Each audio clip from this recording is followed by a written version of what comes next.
तेलके मीरपुर साकरे जे union council चौबंदी ॻोठ यामीन ख़ासकेली लॻ लेट स्टॉप जे भरिसां सुम नाले जे पुल काफ़ी सालनि खां अॻु काठ जे पटियुनि सां ठाही वई। सुम नाले जे पुल ज़बून हालत बणिजी वई आहे।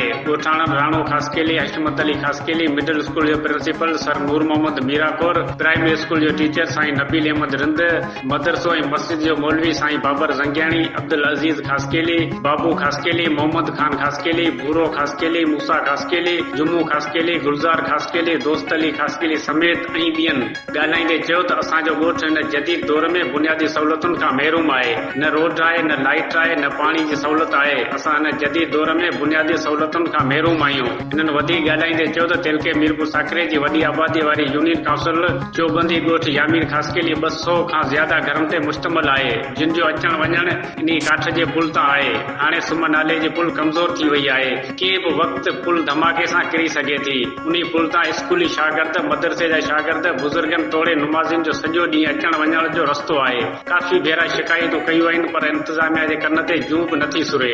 ॻोठाणनि चयो त असां वस वारनि अमलदारनि, ज़िले इंतिज़ामिया ऐं यूसी चौबंदी जे चेयरमैन खे मुतालबो था करियूं त ॻोठ यामीन ख़ासकेली भरिसां सुम नाले जी पुल ठहिराए ॾिनी वञे, जीअं ॻोठाणनि मां बेचैनी ख़तम थी सघे ऐं ॿिए सूरत में एहतिजाज जो दाइरो वधायो वेंदो।